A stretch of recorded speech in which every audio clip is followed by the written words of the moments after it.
एक राजा ने अपने मंत्रियों से 3 प्रश्न पूछे। पहला, सबसे अच्छा मित्र कौन है? दूसरा, सबसे अच्छा समय कौन सा है? तीसरा, सबसे अच्छा काम कौन सा है?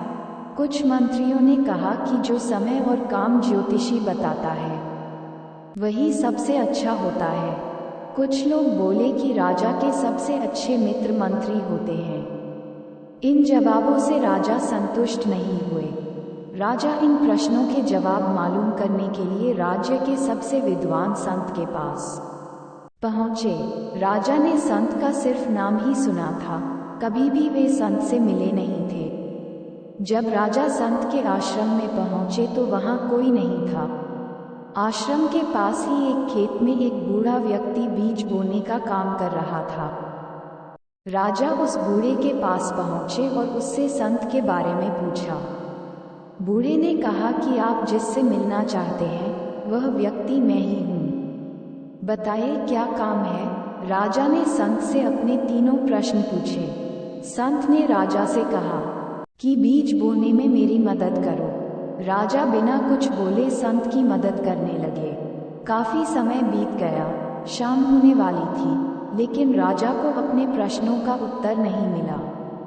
तभी वहां एक घायल व्यक्ति के चिल्लाने की आवाज आने लगी। संत ने राजा से कहा कि हमें उस व्यक्ति के पास चलना चाहिए, उसकी मदद करना हमारा कर्तव्य है।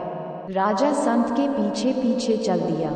जैसे ही वे घायल व्यक्ति के पास पहुंचे, उसने राजा के पैर पकड़ लिए और माफी मांगने लगा।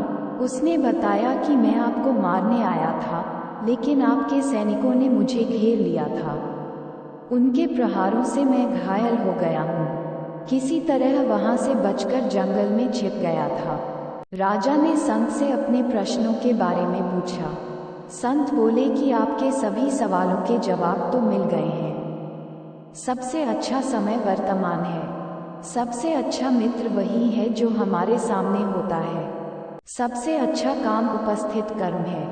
अगर ये बातें नहीं होती तो वह व्यक्ति आपका मित्र कैसे बनता जो आपके मारने आया था। दोस्तों, अगर कहानी अच्छी लगी है तो इसे सब्सक्राइब, लाइक और शेयर करें। धन्यवाद।